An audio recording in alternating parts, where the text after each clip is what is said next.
What's up, everybody? Welcome back to the channel. This is Legitical Response. Now, I've got two articles coming to you today.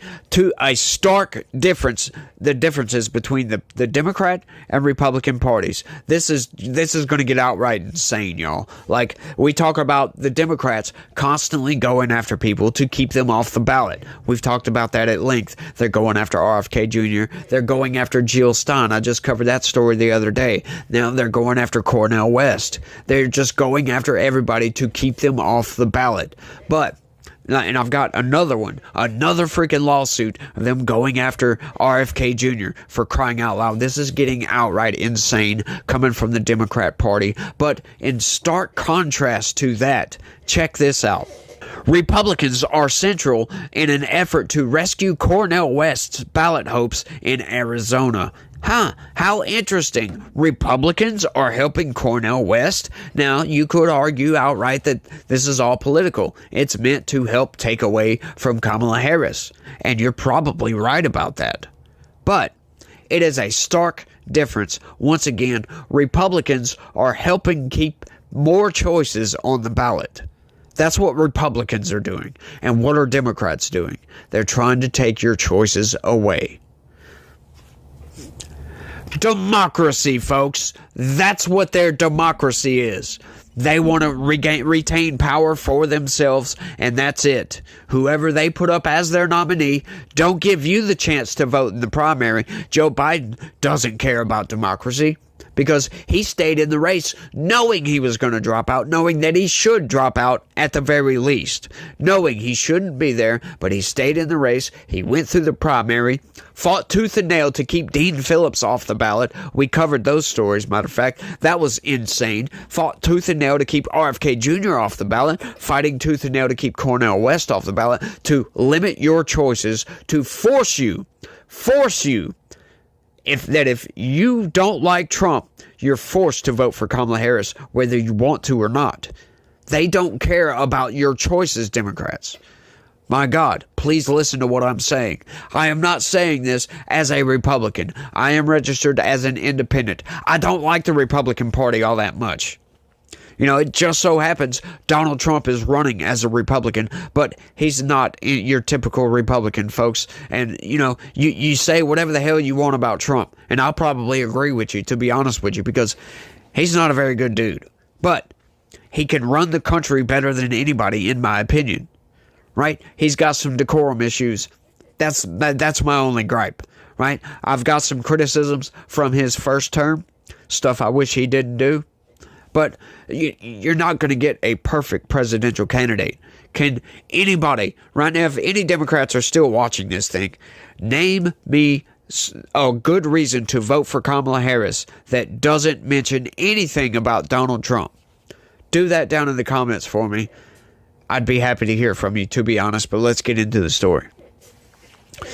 A group of lawyers with deep ties to the Republican Party scrambled over the weekend to rescue an effort to get independent presidential candidate Cornel West on the Arizona ballot, offering one of the clearest examples yet of the GOP's extensive involvement in furthering the left-wing academic long-shot bid. You gotta love the corporate press on this one. As a deadline loomed to submit the needed paperwork, two well-known Republican lawyers in the state and a GOP attorney working to get West on the ballot elsewhere learned that two of their would-be electors, Jerry Judy and Denisha Mitchell, were not interested in fulfilling the role. The electors' decision led to a barrage of text messages and phone calls looking to keep the operation alive. When those efforts failed, two Republican lawyers visited Judy's and Mitchell's home, seemingly seeking to persuade them to reconsider. The Arizona Secretary of State's office said Monday that West did not file the paperwork needed to get on the ballot before Saturday's deadline. The work by the GOP attorneys appears to be part of a broader effort by conservative activists and Republican-aligned operatives across the country to push West's candidacy and subvert the integrity of the ballot in the months leading up to the November's presidential election. Republicans are eager for West to be a spoiler in the 2024 presidential election by siphoning away voters who would probably support the Democratic nominee otherwise. See, there you go. There's your grand conspiracy theory, folks. Yeah, but you know what? He's a Democrat. They're trying to give you more choices, Democrats, by the way. This is just insane to me that Democrats are going to spin this in a negative light to give you more democracy. They're going to spin this in a negative way that it's evil Republicans are trying to give you more democracy. That's what they're telling you. That Republicans are evil for giving you more choices if you don't like Kamala Harris and Donald Trump. That is insane to me. And they're fighting to keep them off the ballot. Democrats are suing these people. I've covered the stories. It's insane. I am officially no longer interested in being elector, Judy, a 62-year-old retired park ranger for the city of Phoenix, said when an operative working to get West on the ballot texted him and asked if he could meet at a local hotel to sign another document. That is just so funny and so great. I just love this because Democrats are insane. They don't care about you. They just want to retain power for themselves. They're constantly talking about, oh, Donald Trump's a threat to democracy. Oh, he's Hitler, for crying out loud. He's Hitler, folks. But look what they're actively doing to you. They're actively trying to take your choices away, right? No primary voter voted for Kamala Harris. None whatsoever. The Democrat elites said, here you go, Democrat voters. Here's your candidate. Vote for her. Don't worry about all these other people. We're suing to get them off the ballot. You can't vote for those people, by the way. I mean, Dean Phillips was a Democrat. I disagree with most of his positions, right? Most of his policy positions. He's a Democrat, for crying out loud. And I'm not a Democrat. I'm an independent. But Dean Phillips would be leagues better than Kamala Harris. Leagues better than Kamala Harris. I would actually be worried if Dean Phillips was in the race because he's an actual sane Democrat. Yeah, that's right. He's a congressman, a sane Democrat. And Democrats, the DNC, fought tooth and nail to keep him off the ballot. He eventually dropped out. Because there's no point when you're getting freaking sued into oblivion just to keep you off the ballot. From your own party. That's right. From your own freaking party. And that was for the primary. Insanity, folks. Keeping him off the primary, for crying out loud. Do you realize how insane that is? It's very anti-democratic. Now let's get into the second story. Like I said, in stark contrast to Democrats seek to disqualify Kennedy and others from Georgia presidential ballot. Notice they said and others. It's like they're trying to keep everybody off the ballot. Challenger seeking to throw Robert F. Kennedy Jr. off Georgia's November ballot told a judge Monday that the independent presidential candidate must be disqualified because the New York address he used on Georgia ballot access petitions is a sham. It shows how a decision by a New York court last week finding Kennedy doesn't live at the address in the New York City suburbs is being used to attack Kennedy's ballot access in other states. The judge ruled Kennedy shouldn't appear on New York ballots, but Kennedy is appealing. In Georgia, challengers argue that because Kennedy used the New York address on petitions needed for an independent to qualify, his petitions should be voided.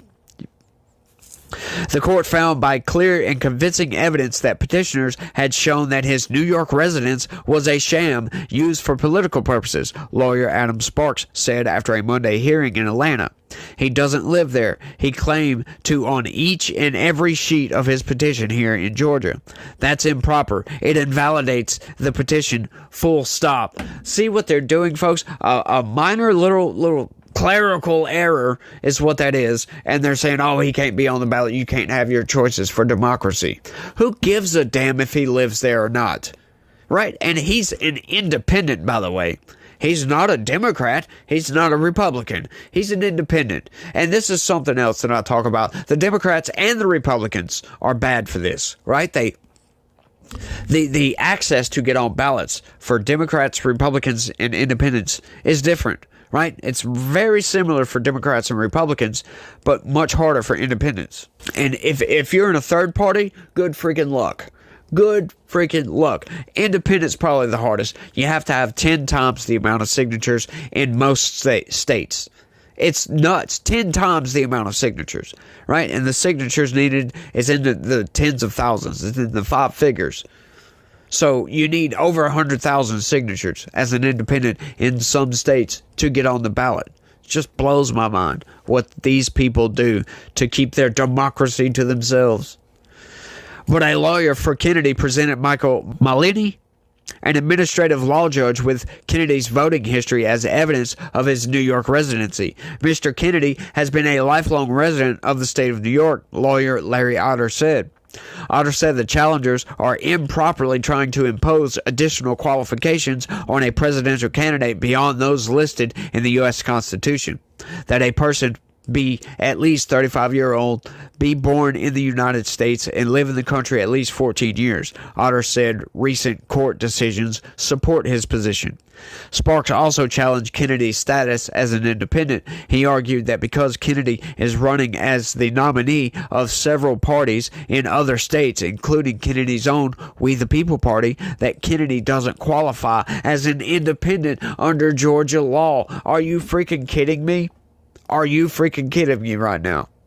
Because in another state, he had to make up an entire political party to get on the ballot. That's what these people do. And that's what the corporate press isn't telling you about this. They're not putting that in this article whatsoever.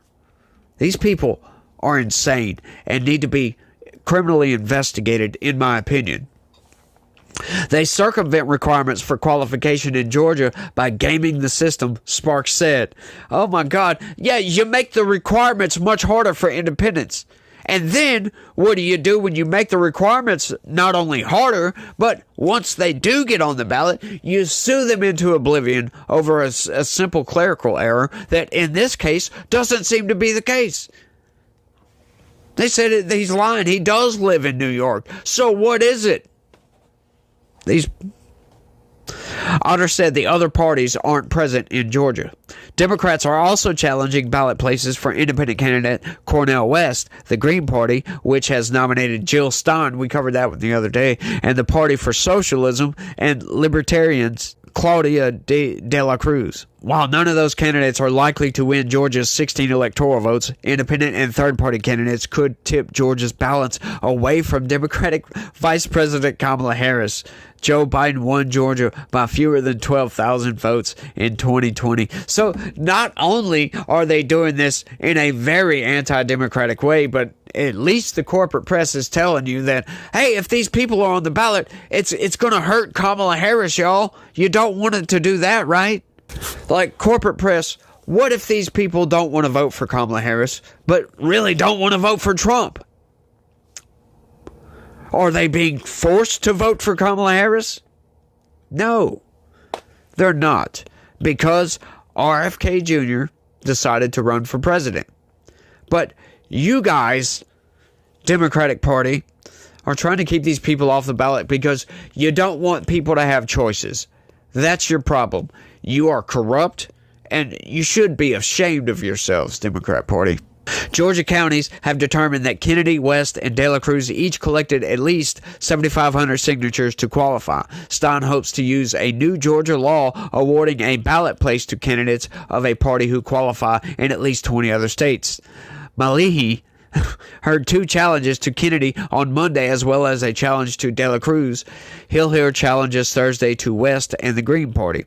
Malihi will issue findings to Georgia Secretary of State Brad Raffensperger, who will make a final ruling. A decision must be made before Georgia mails military and overseas ballots beginning September 17th. So that's coming right around the corner, y'all. Lawyers for Democrats argue that each of De La Cruz's and Kennedy's 16 electors needed to file separate nomination petitions. Lawyers for the candidates disputed this interpretation Monday, saying it's wrong to believe the campaign would need 120,000 signatures. You see what I mean? They're just being insane, y'all. A lawyer for Democrats said the petitions have illegal formatting errors and argued that just because Raffensperger's office accepted them doesn't mean that they are legally sound. Oh my God, now they're pitching a freaking fit. Just because the election official guy that does the elections, who is in charge of elections, says it's okay, doesn't mean it's okay. We're still taking you to court anyway. Do you see what we're working with here, Democrats? Can you see what they're trying to do to this country? Please open your freaking eyes. De La Cruz's lawyer said the judge should defer to the agency's interpretation. Boom! Right in your freaking face. Get the hell out of here with your BS. Georgia is one of more than a half dozen states where challenges have been made by Democrats and allies to Kennedy's petitions. Kennedy's campaign says it has enough signatures for ballot access in all 50 states, but access is being challenged in Georgia and elsewhere, in several other states. In Pennsylvania, challengers contend Kennedy's false address for nominating papers disregards state law. An attorney for Kennedy said the challenge contained specious allegations. A court will conduct a hearing Tuesday. Robert Wittenstein, a suburban Atlanta man who brought one of the challenges against Kennedy, declined to say who was paying for it. What? The other two challengers heard Monday were coordinated by the state Democratic Party. Yeah, they're coordinating all this garbage. Clear Choice Action, a Democratic-aligned political action committee, has backed the lawsuits in New York and some other states. Wow. So, once again, dude, please, if you're a Democrat and you happen to come across this video and watch it, because I beg you to watch it all the way through, even though this is the end. So what am I even saying that for? But please, look at your party, right? Just look at what they're trying to do to this country. Not just with policy, but with these freaking lawsuits, trying to keep people like RFK Jr. off the ballot, painting him as some insane conspiracy theorist, right? Do yourself a favor and go watch him talk. Go watch him talk about just about anything, right? It's hard to listen to the guy sometimes because of his voice. But man, he knows what he's talking about. He's got a sharp intellect. Now, I don't agree with his policy positions. To be honest, right? If Trump wasn't in this race and Nikki Haley was the one up, or even Ron DeSantis, I would probably vote for RFK Jr. over those people, to be honest with you, just because he doesn't like the federal bureaucracy just as much as Trump doesn't like the federal bureaucracy. He's a really good candidate, and it surprises the hell out of me that more people, he's polling so low. It's insane to me. He's a really good candidate, but, far be it for me to tell you guys what to do. Far be it for me to point out all the inconsistencies in Democrats' logic, to where they're like, oh, we got to do this for democracy, while actively in the background trying to take your choices away from you for a presidential election.